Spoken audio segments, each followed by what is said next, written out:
Hello everyone welcome and welcome back to my channel. आमी सरस्वती और आमार चैनेले सरस्वती पाखिरा ब्लग्से तुम्हादेर जानिए अनेक अनेक स्वागत अनेक भालोबासा। सकाल सकाल ब्लगटा शुरू करलाम आज के एखन जानो कटा बाजे 4:32 बाजे। देखो वेट এই যে দেখো 4:32 বাজে আর এত সকাল সকাল রেডি হয়ে কোথায় যাচ্ছে চলো তোমরা সাথে থাকো, সব জানতে পারবে। যে ব্যাগ ট্যাগ গোছানো আছে, আমি তো পুরো রেডি হয়ে গেছি আর বড় ওই ঘরে রেডি হচ্ছে, মানে চুলটুল আজ হচ্ছে, ও রেডি হয়ে গেছে। তাহলে সাথে থাকো আর ব্লগটা কিন্তু কন্টিনিউ করতে থাকো তোমরা। আমরা যাব ট্রেনে আর হাওড়া স্টেশন থেকে আমাদের ট্রেনটা ছিল, তো সেই জন্য সকালবেলা আগে বেলুড়ে চলে এলাম। তো বেলুড় থেকে তারপরে হাওড়া যাব ট্রেন ধরে।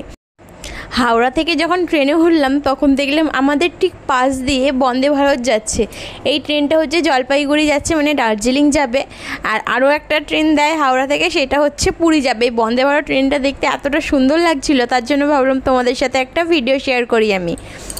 আর ট্রেনে ছাড়া বাসে করেও তো দীঘা যাওয়া যায়, কিন্তু বাসে করে গেলে এই যে প্রাকৃতিক সৌন্দর্যগুলো আছে না, যেগুলো জানলার মানে উইন্ডো সিটে বসে দেখতে দেখতে যাই, সেইগুলো না বাসে করে গেলে হবে না। আর বাসে করে না আমার একটু প্রবলেম হয়, বাসে অনেকক্ষণ বসে থাকলে আর বাসের যে ঝাঁকুনি দেয় না, তাতে একটু প্রবলেম হয়ে যায়, গাটা গুলায়, মাথা ঘোরায়। তো সেই জন্য বাসে করে যাওয়ার রিস্কটা আমি কখনোই নিই না।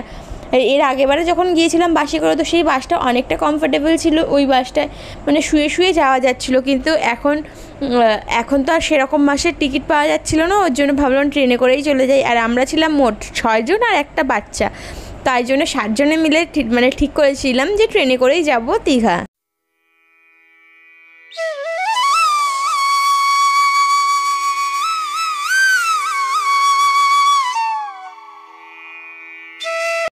এই যে দীঘা পৌঁছে গেছে, দীঘা স্টেশনে এত ভিড় ছিল, আমি ভেবেছিলাম একটা অন্যরকম রিলস বানাবো, কিন্তু বানাতে পারিনি। প্রচণ্ড ভিড় ছিল, মানুষ যাওয়ার জায়গা ছিল না। দীঘায় এসে ওরা হচ্ছে হোটেলে কথা বলছিল আর আমি বসেছিলাম সোফার মধ্যে।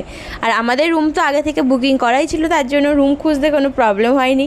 আমি বলবো তোমরা যারা দীঘায় আসো তারা আগে থেকে রুমটা বুকিং করে রাখো, নাহলে এই জার্নি করে আসার পর ওই হেঁটে হেঁটে রুম খোঁজা অনেকটাই কষ্টকর ব্যাপার হয়ে যায়। আর যারা টোটো করে রুম খুঁজে দেয় তারা হচ্ছে একদম বাজে বাজে রুম খুঁজে দেবে, সেই রুমের সাথে ওরা আলাদা একটা কমিশন নিয়ে নেবে। আর এই যে আমার রুম, আমি ঢুকে পড়েছি রুমে। এইখানে বাথরুম ছিল আর এই যে বিছানাটা। আর রুমটা আমরা এই রুমটা যতবারই দীঘা আসে ততবারই এই রুমগুলোতেই থাকি, মানে এই হোটেলেই থাকি।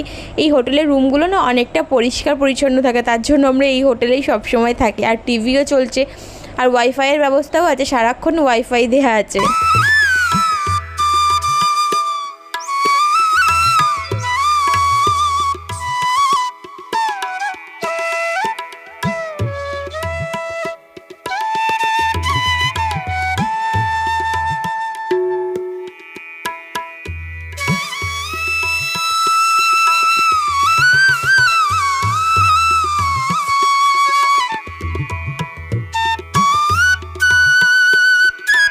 অনেকক্ষণ পর দেখা হলো আবার তোমাদের সাথে। এখন ওই 12টার মতন বাজে। এই রুমে এলাম, মানে এই নাই আধা ঘন্টা হলো রুমে এলাম। এসে হাত মুখ সব ধুয়ে ফ্রেশ হয়ে জামা কাপড়গুলো রেখে একটুখানি বসেছি, রেস্ট নিচ্ছি, তারপরে বিচে যাব। এখন এতটা জার্নি করে এসেছি তো আর ভালো লাগছে না, একটুখানি কিছু খাওয়া দাওয়া করবো। সকাল থেকে ওই ট্রেনে যা টুকটাক খাওয়া হয় সেরকমই খাওয়া হয়েছে, কিন্তু খুব বেশি কিছু খাওয়া হয়নি। ওই জন্য এখন একটু খাওয়া দাওয়া করে নিয়ে তারপর যাবো বিচে। তোমরা সাথে থাকো আর দেখতে থাকো আমার ব্লগ। আর কেমন লাগছে অবশ্যই জানিও। ঘরে এসে খুব একটা রেস্ট নিইনি, ওই টুকটাক খাবার কিনে এনেছিল বাইরে থেকে, তো সেইগুলো খেয়ে যাচ্ছি এবার সি বিচের দিকে, মানে স্নান করতে যাচ্ছি। আর আসতে তো এমনি দেরি হয়েছিল, তারপরে ঘরে এসে রেস্ট নিয়ে সব মিলিয়ে ওই 2টো বেজে গেছিলো স্নান করতে। তখন জল অনেকটাই দূরে চলে গিয়েছিলো, তার জন্য হয়তো ঢেউটা একটু কম কম দিচ্ছিলো, কিন্তু জলটা যখন সামনে থাকে না তখন ঢেউটা অনেক বেশি দেয়। আর আমি কখনো সি বিচে স্নান করতে যাওয়ার সময় ফোন নিয়ে যাই না, কিন্তু এইবার একটু ওরা সাহস জোগালো যে চলো ফোন নিয়ে চলো, তোমার ভিডিও হবে আর আমাদের ফটো তোলাও হবে। আর যারা সেই ক্যামেরা নিয়ে দাঁড়িয়ে থাকে না ফটো তোলার জন্য, তারা ওই 2-3টে করে ফটো তুলে দেয়, অনেক বেশি করে টাকা নিয়ে নেয়। কিন্তু আমার ফোনে যেহেতু ক্যামেরাটা ভালো, ওরা বললো চলো সবাই একবার করে ফোনটা নিয়ে পাড়ে দাঁড়াবো আর সবাই একটু একটু করে এনজয়ও করতে পারবো। তার জন্য আমি ভাবলাম ঠিক আছে ফোনটা নিয়েই যাওয়া যায়, ফোনটা নিলে এই ভিডিওগুলো তোমাদের সাথে শেয়ার করতে পারবো। আর ওই একটা হয় না জল দিয়ে প্রোটেক্ট করে, ওই জিনিস একটা কিনে দেওয়া হয়েছিল আমাকে। যার মধ্যে ফোনটা রাখা হবে। আর জানো তো দীঘায় পৌঁছেই দেখছি বৃষ্টি চলে এসেছে অনেক, মানে আমাদের ভাগ্যটাই বলতে গেলে খারাপ, খালি বৃষ্টি আসছে খালি বৃষ্টি আছে। যেই সমুদ্রে নেমেছে স্নান করতে দেখছি খুব জোর বৃষ্টি চলে এসেছে, আর সেই বৃষ্টিতে প্রচণ্ড ঠান্ডাই করছিল। আর আমি মানে ভুলেই গেছি যে ঠান্ডাকালে গিয়েছি না গরমকালে, আমাদের এখানে এত পরিমাণ গরম। আর দীঘাতে যেই দুদিন ছিলাম সেই দুদিন প্রচণ্ড পরিমাণে ঠান্ডা ছিল ওইখানে। এই খারাপ ওয়েদারের জন্য আমি তো ভেবেছিলাম হয়তো স্নান করতেই পারবো না, এত ওয়েদার খারাপ ছিল। তারপরেও দেখলাম না, একটু হয়তো ভাগ্য সাথ দিয়েছে, স্নানটা অন্তত করতে পেরেছি। 4টে বেজে গেছে, এখনো পর্যন্ত খাওয়া হয়নি। এই সবে সি বিচ থেকে এলাম, এসে স্নান টান ভালোভাবে করে রেডি হয়ে এইবারে যাব খেতে। এখন ওই 4টে, হ্যাঁ বললাম 4টের মতন বাজে, সবাই এখনো রেডি হয়নি বলেই আমি রুমে বসে আছি। পরে গেছে বাইরে ওদেরকে ডাকতে, তো ওদেরকে ডাকা হলে মানে ওদের রেডি হয়ে গেলে তারপরে একসাথে যাব খেতে। তা তোমরা সাথেই কিন্তু থেকো। স্নান করে এসে ফ্রেশ হয়ে এবার বেরিয়েছিলাম খেতে। তারপরে তখন তো অনেক বিকাল 5টা 5:30 বাজে, তখন খেয়ে দে ভাবলাম আর কেন ঘরে যাব, তার জন্য ওখানেই একটু বসেছিলাম আর ঘোরাঘুরি করছিলাম। তারপরে একটু গিয়েছিলাম ঢেউসাগরের দিকে। ঢেউসাগরে আমি বাইরে দিয়েই সবসময় দেখেছি, ভিতরে ঢুকি না কখনো, আমি আর আমার বর যখন যাই, কেন ভিতরে সেরকম কিছু নেই দেখার, তাই জন্য ভেতরে ঢুকি না। কিন্তু ওরা সবাই বললো যে যাবো ঢেউসাগর, তার জন্য সবাই মিলে ঢেউসাগর গেলাম। আর এই যে ঢেউসাগরের দৃশ্যগুলো তোমাদের সামনে তুলে ধরলাম, চলো তোমরা দেখতে থাকো ব্লগটা। আর আমার মানে ব্লগটা কেমন লাগছে সেটা কিন্তু কমেন্ট করে জানিও। তোমরা কোথা থেকে আমার ব্লগ দেখছো সেটাও কিন্তু আমাকে কমেন্ট করে জানিও, তাহলে আমার খুব ভালো লাগবে। আর আমি জানতে পারবো যে আমি মানে আমার ভিডিওটা কোথায় কোথায় ছড়িয়ে পড়ছে, তোমরা আমার ভিডিওগুলো পছন্দ করছো কি না।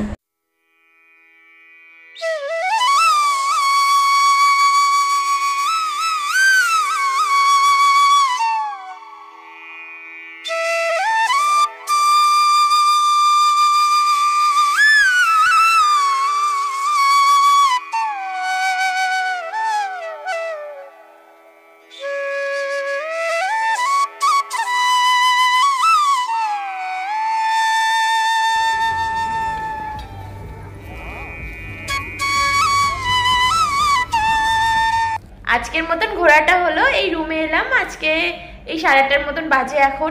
আজকে তাড়াতাড়ি চলে এলাম, অনেক সকালবেলা যেহেতু উঠেছি ঘুম থেকে, তারপরে এতটা জার্নি করে আর বেশি ঘুরতে পারলাম না, ওর জন্য আমি রুমে চলে এলাম।